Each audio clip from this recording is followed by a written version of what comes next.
All right, so tonight we're moving on to numbers, and I'm sure everyone is excited for that.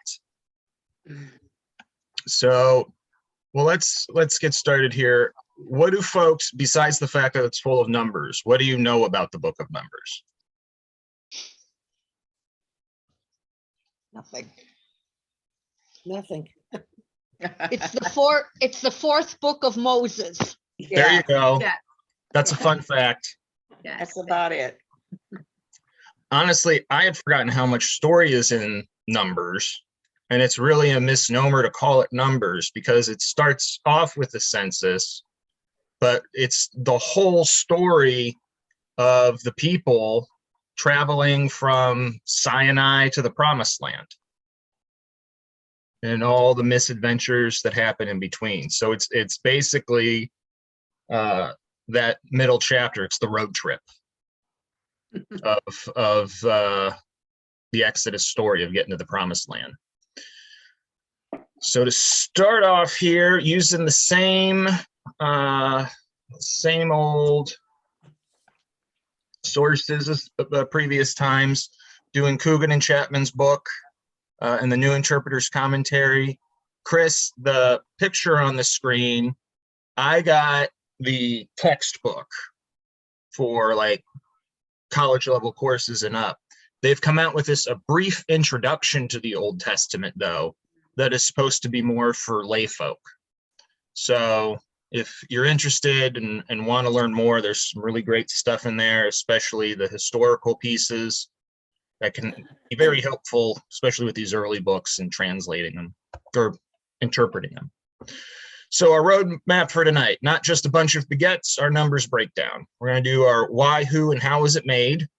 And then tonight, really how they laid it out in Coogan and Chapman's book is how we're going to approach it, which is less chapter by chapter type thing and more genre, because Numbers does blend genres and weave it through the whole thing where, you know, we're talking about the arrangement of the camp, and then we're doing another census, and then we're telling a story about this, and then we're telling a story about that, and then we're giving regulations about the Levites. So it's kind of easier, I think, to just go through looking at the various genres of the book. So we'll start out with censuses, or how prosperous were they, arrangement of the camp, or where do we park, various regulations and rituals, or in case you skipped Leviticus, case law, or learning by example, rebellions in the wilderness, or oops, we did it again, battles with future enemies, or why we don't like them, featuring Donkey from Shrek, get excited, and then lastly, preparations for entering the Promised Land, or you have reached your destination. So who all wrote Numbers? As we learned from the other nights, really no one person wrote these early books of the Bible. It was a team effort, and Numbers, as much of the Bible as we have it, is the work of many, many different people. Most scholars, again, say the final editors were Judean Israelites living during the Babylonian exile in Babylon or just after the return. However, recently a growing number of scholars say the final editors were Second Temple Israelites living during the Persian period. So after they'd come back and a little bit much later into returning from the exile is when the final touches were put on it. So why was Numbers made? Like I said, to tell the story from Sinai to the Promised Land. They used various traditions and rituals to preserve their identity during exile and to reestablish it once they return. And so a key component of that is going to be this road trip. Because as much as Exodus is the lens through which they understand their relationship with God, Numbers is the lens with which they understand their history. And we'll get into that here in a bit. Again, with numbers, when sources contradict each other, they preserve both. Why? Because they're explaining why things are the way they are. And if that contradicts itself, oh well. So sometimes the numbers don't add up.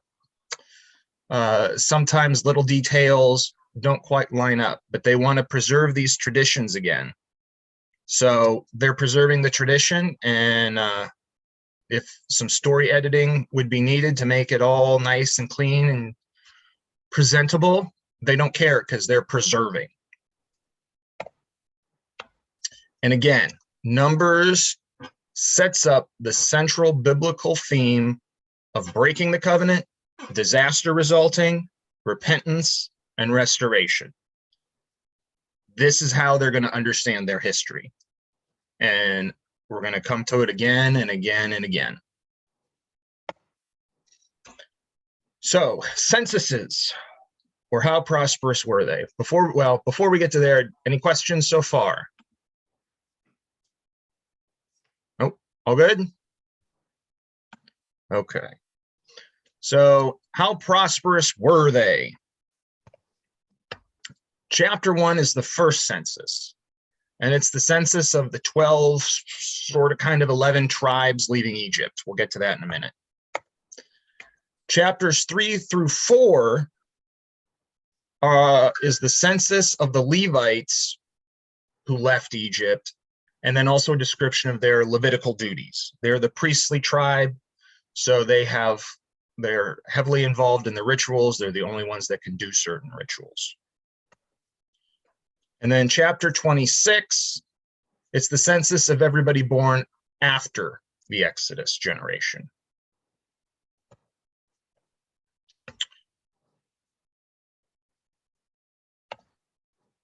That's an old one. Okay.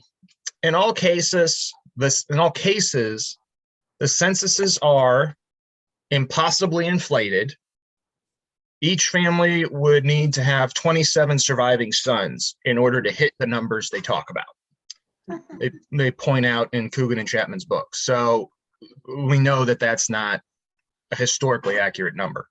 What it is it's hyperbole, right? It's mythic hyperbole to show that God's promise of being fruitful and multiplying and taking care of the people was held up. Now, remember earlier I said 12, 11-ish? Well, when they're dividing up the land, they want to hit that number 12. But the Levites, because they're the priests, don't get a chunk of the land. So instead, to hit that number 12, the tribe of Joseph is broken into 2 mini tribes. So that way you get 12 chunks of land. The Levites do get a number of towns, which we'll come back to. So that's chapter 1. Any questions there? Okay, moving on. So chapter 2, arrangement of the camp, or where do we park? It specifies which tribes end up where, organized around the tabernacle or the tent of meeting, which is where the ark is kept. It's where the big corporate worship happens. It's where the sacrifices are made. It's where Moses renders judgment. The description they point out is probably an idealization of these priestly writers, or at least the source that was written by the priestly writers, emphasizing the power of the priesthood over all others, including the king. How do they do that? Controlling space. We talked about how in Leviticus, they're very much about controlling space to create sacredness. And the further away you are from the holiest of holies, the central point where God is, the more powerful you are, the more pure you are, et cetera, et cetera. So you see in this picture for the book, that central rectangle is the tent of meeting, the tabernacle. So that's where the ark is. That's where the holiest of holies is going to be. And then, can anybody guess where the entrance is?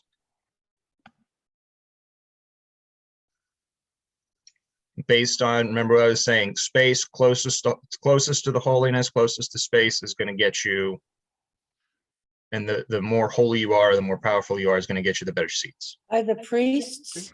Yep. On the east side. Yeah. So, and you'll notice the tribe near the priest that gets the best seats and has the big cap letters is Judah, which is the tribe of the Davidic kings. Mhm. And everybody else gets shifted around. And then you have the tribes of the many tribes of the Levites are around it. So again, the high priests, the Levites, and then the other tribes.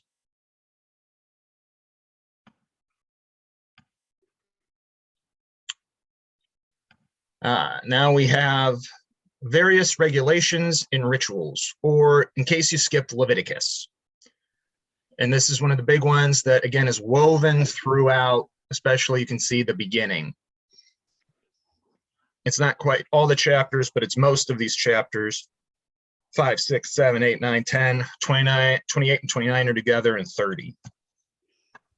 Almost all of them duplicate or supplement previous rules, regulations, rituals, and things from Exodus and Leviticus. So again, how do you memorize things when you can't read and you can't write? Hearing it over and over and over again. So some examples. There's a variant tradition preserved concerning Passover and an expanded description of the glory of the Lord, the cloud that covered the tabernacle at the dedication. So when at the end of Exodus, when they finally constructed the tabernacle and have their big ceremony and just the huge cloud comes out that everybody has to run away from because God is making his entrance. There's a more detailed description of that. These chapters also get into the rights and responsibilities of the Levites and the Nazarites. Levites were the tribe of priests. Nazarites were people that were either given, children were dedicated to the service of God and the service of the priesthood and would assist the priests. It's not slaves. It's another holy class. Kind of maybe think of it as a holy order type thing. So it goes into how the Nazarites are the vows they take and what that means. Whole lot of ritual objects, sacrifice details, and of course, ritual purity. And it ends off with a nice little section about how women's vows can be overridden by their father or husband, because vows are in part all about property, and women don't own property if they've got a man repping them. Interestingly enough, it points out a widow or a divorced woman, her vow cannot be overridden because there's no husband. Doesn't have a husband. Yep. She doesn't have a husband. Yep. So hooray for patriarchy. That's going to come up a couple times. Case law or learning by example. And these are really three or four, it's really three stories. Because again, repeating 27, 1 through 11, and 36 are kind of sequels / the same thing. So these three stories, speaking of patriarchy, the point of these stories is to give examples of how to apply the law in common situations. So we got the wife accused of adultery, cities of refuge, and inheritance when there are no sons. So the wife accused of adultery. God tells Moses what to do if a man accuses his wife of adultery without proof. This is chapter 5. Interestingly, it's the longest situational prescription in the Torah. So it's essentially God giving a very long explanation, God through Moses giving a very long explanation of what to do in this situation. And the first and foremost, patriarchy sucks. And that'll be a recurring theme as well, unfortunately, because either way in this situation, the consequences are only for the woman. if the man accuses her falsely, there's no consequence for him, which is a bummer. So what does it consist of? Well, since there's no witness, right? There's no proof. She wasn't caught. Her husband just thinks she's messing around. So it's up to God to prove what the situation is, because no human judge can do anything. So it consists of the woman swearing an oath at the tabernacle. The curses of the oath are written down. She then drinks a mix of holy water, dirt from the tabernacle floor, and ink from the curses all mixed together. And if she miscarries or becomes infertile, she's guilty. If not, she's innocent. Oh, jeez. So again, just in case you needed a reminder that we are not living in any kind of modern sensibility, there's a big old Bronze Age solution for you.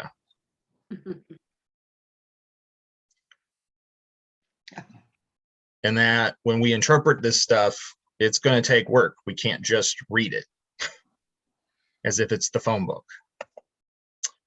Cities of Refuge, chapter 35. Now, as I said, the Levites didn't get big chunks of land, but they did get 48 cities, and 6 of these were designated as cities of refuge. If someone is accused of murder and gets there, they cannot be retaliated against until trial. Eye for an eye is put on pause. After the trial, if the death is determined to be unintentional, the accused can stay in the city untouched. So in other words, as long as they're in the city, if it's decided it's unintentional, then no eye for an eye. But if they leave the city before the death of the current high priest, then they're fair game. When the current high priest dies, they're allowed to go back home. Why? Who knows? If the death is ruled intentional with the testimony of 2 witnesses, then they get executed. And there's a repeat. Okay, so our last story here is chapter 7, 1 through 11, and 36, which I said are sequels / remakes. The inheritance when there are no sons. So only men can inherit. But what happens when a man dies with only daughters? That's what this story is. 5 daughters come to Moses asking for their father's inheritance, since he died without sons, and they don't want him to be forgotten. So hearing this story, we have to remember there is no concept of an afterlife in the Old Testament, in the Hebrew Bible. And even in the New Testament, it's not the afterlife as we talk about it, it's the resurrection of the dead. And later on in the Hebrew Bible, you start to get to that. So why are they concerned about him being forgotten? Well, first of all, if a woman can't inherit, then she has no property. If she has no property, she can't find a husband, she can't have another kid to keep the family going, the family would die out. Since there's no afterlife, how are you remembered? How are you carried on? How, are you seen as continuing on through your family, through future generations? So God tells Moses, the solution is the women get an equal inheritance. So they're allowed to inherit property, but they must marry within the tribe so that the property stays within the tribe. Because once they marry, it becomes the husband's, and once they have a son, it becomes the son's. And if the son is from another, and if the husband is from another tribe, the son's from another tribe, the other tribe gets the land. Can I ask a question? Sure. In the Old Testament, there's no concept of afterlife. Mm-hmm. I have learned or heard that Jews don't believe in an afterlife. That they think believe that when they die, that's the end of the story. Is this why? Because it wasn't in the Old Testament? Pretty much. I mean, you have the concept, again, it evolves, and you have the concept, it talks about Sheol, which literally translate into the grave. That might have been understood as a, like, for most ancient cultures didn't have a concept of like heaven and hell. You just went into this ethereal existence. And so that's what Sheol is. It's either like an ethereal existence, or it's just ashes to ashes, dust to dust. When you're dead, you're dead. And is that what Jewish people believe today? I believe, yeah. Okay, I just wanted to see if that's where hooked back to that. Yep.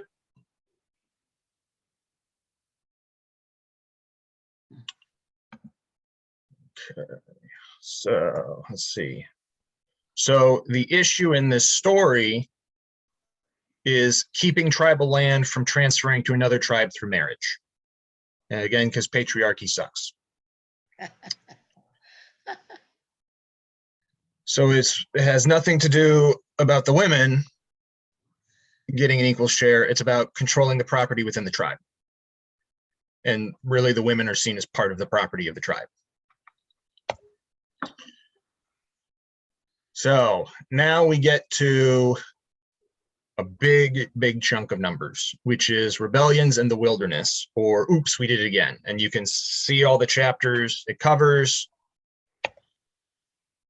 And this is the biggie. This genre of story that we get in Numbers, that they repeat themselves. You can count on it. They have the same story beats. These are various myths setting up the central biblical theme of breaking covenant, disaster, repentance, restoration. So Exodus is how they understand God. It's how they understand their relationship with God as covenantal, right? How does that play out? That's what they're setting up in Numbers. During we think it's the exilic experience, the northern kingdom and getting squashed, and then it coming down south is where this kind of comes from, and we'll get into that more in Deuteronomy and the history books. But they look back in their history and they say, this is what happened and this is what we need to avoid. If we, the inverse is also true, right? If they keep the covenant, disaster doesn't happen, no need for repentance, no need for restoration, because everything's copacetic.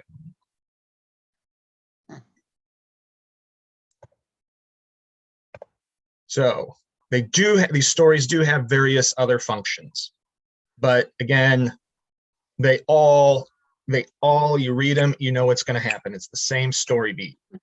Boom, boom, boom, boom. There's some minor fluctuations though. For instance, chapter 12, why is Moses greater than Aaron or Miriam? Miriam's his sister. She led the charge through the parting of the seas. Aaron's the chief priest. Aaron's the one who actually spoke to Pharaoh. So why is it Moses is greater? Well, in chapter 12, Aaron and Miriam lead a rebellion against Moses because he married a non-Israelite. Oops. And God is, of course, the one who sorts it out. And God says, Moses is my guy. I picked him. You two knock it off. However, only Miriam is punished. Again, because patriarchy sucks, but also Aaron is the legitimate line of priests. So he gets off easier. Aaron being the legitimate line of priests and the sons of Aaron being the controlling the higher priesthood is another theme of these stories. Another minor subplot. All these rebellions end up with massive deaths of Israelites, one way or another, eventually eliminating the Exodus generation. Because at one point, God has had enough and says, none of you are going to reach the promised land. So these stories then are how they make that, the storytellers make that happen. It's interesting, Miriam comes down with leprosy, another a form of being unclean. Seems to happen, women's uncleanness seems to go along with a lot of stories. It's just a way of kind of, well, finding out the power, but also the problems with, obviously, with patriarchy. Well, and it's interesting. The book didn't link it, but I didn't link the uncleanliness. The woman gets the uncleanliness, and the male priest stays clean, because priests not become unclean, especially high priest. Mm-hmm. Yeah. That's a great point. And not to mention what happens when a woman is going through menstruation. She's considered unclean. Oh, yeah.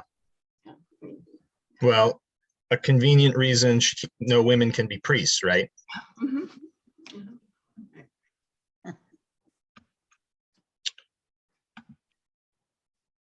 Any other questions or comments? All right, cool, we're rolling on. So other functions, chapter 20, the story, why don't Moses or Aaron make it to the promised land? Both Aaron and Moses die. Moses is the greatest thing there is since sliced bread. Aaron's the high priest. You know, even God said Moses is his guy. So why do they die before they get to the promised land? Well, it depends, but chapter 20 is one of the reasons that's given, because they did a miracle, it didn't do it quite right, and somehow God got ticked. Mm-hmm.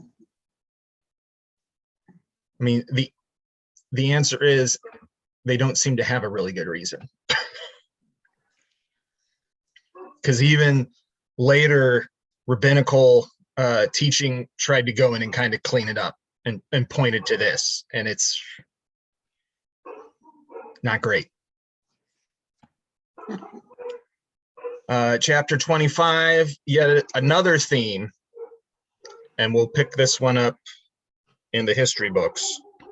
Foreign women lead Israelite men astray, and they start worshiping the main Canaanite god Baal.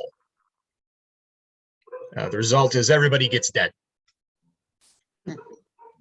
But this theme of particularly foreign women leading Israelite men astray back to the old Canaanite god is one that's going to pop up a few times throughout the Hebrew Bible. Okay, now our second to last chunk here, battles with future enemies, or why we don't like them. Again, featuring Donkey from Shrek. So the first chunk is with Donkey. the Coogan and Chapman open it up as one of the strangest stories of the first 5 books. And it's just weird. Part of it is because of that featuring, that first reason, humor. This is like the comedic break, right? It's the comic relief story of what's really a horrible, hard book, with all the rebellion and the death. And it is hilarious. I mean, if you really read it as it's meant to be read, or perform it or hear it, because these were all meant to be performed, because again, no one can read. It's funny. So it's got humor. It's got Donkey from Shrek, the talking donkey, ironic reversals, and a non-Israelite prophet for hire who ends up being used by God. So real quick, the Moabite king, as the people are getting closer to the promised land, the Moabite king hires the prophet Balaam to curse Israel. Now, Balaam is not a prophet of gods, of Yahweh's. He's a prophet of other gods. And there's some back and forth, but eventually he gives it. Well, God tells him not to, and then God says, okay, go ahead and do it. And then he hops on his donkey, and he goes riding through the hinterland. And all of a sudden, the donkey stops because the donkey sees a fiery angel guarding the path. But Balaam can't see it. So Balaam gets off the donkey and starts beating the thing to make it go. And God takes pity on the donkey, so God gives the donkey the ability to speak. And the donkey chastises Balaam, saying, haven't I always been a good and loyal donkey? Why would you be beating me like this? Obviously something's up. Can't you see the fiery angel? And all of a sudden Balaam sees it. And it's so ridiculous. It is stupid. It's embarrassing because it sounds like some Aesop fable. Well, it's supposed to be. Because it's an insult. They're insulting Balaam because his donkey is more perceptive than he is. Right? If your Toyota knows what's going on more than you, you're not somebody that really deserves a lot of praise. And then Balaam arrives at Moab, and he tries several times to curse the Israelites. But each time God instead has him bless the Israelites. And this happens, I'm pretty sure, 7 times. So again, who's being humiliated here? Moab, one of their biggest enemies, and Balaam, this seer for other gods, right? The Canaanite gods. He's a prophet of the Canaanite gods. So people we don't like. What's interesting is in the Old Testament book, points out Balaam was a complete mystery. They didn't know where this guy was coming from until 1967, when archaeologists found texts from the late 8th century, so 800 to 700 BC, attributed to a Balaam, a seer of the gods, that recorded a prophecy of doom. So again, it's a story, it's an example of Israelites mocking the contemporary next door neighbors, and possibly also the Canaanite gods and cult. So the competition, not just in terms of who owns what land, but we know Israelites, remember, the Bible kind of fudges things. Israelites evolved out of Canaanite culture, and you still had Canaanite culture flavoring Israelite culture, people who weren't fully joining. So it's also putting down the competition for their culture.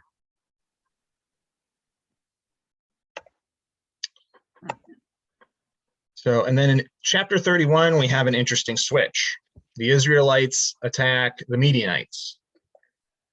Now, originally, the Midianites were invited by Moses to come along on the Exodus, right? His wife's from that group of people. But by the time Judges rolls around, they're raiding Israelite settlements.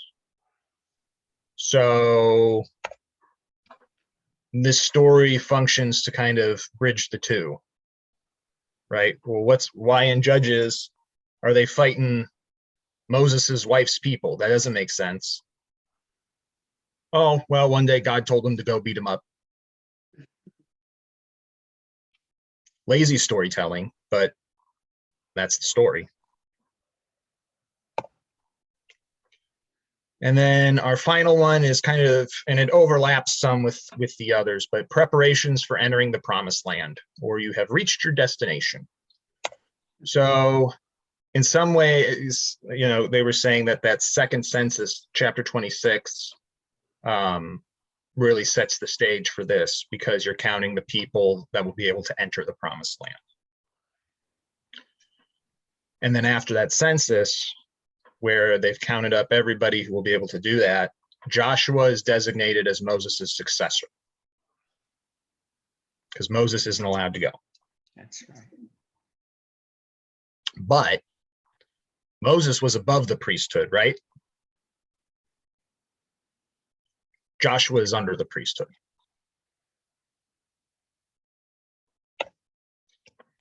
Chapter 32, we get the myth explaining why some Israelite land ended up in non-Israelite hands. And then chapter 33 is the summary of the journey. It's, you know, a rehash. It's the montage of what got us here. Chapter 34 gives the borders of the promised land and gets into the details of the cities of refuge. And then chapter 36, 13, that's all, folks. So what's supposed to be read next is an interesting conversation that we'll get into with Deuteronomy in 2 weeks. Questions? Do they really know how many people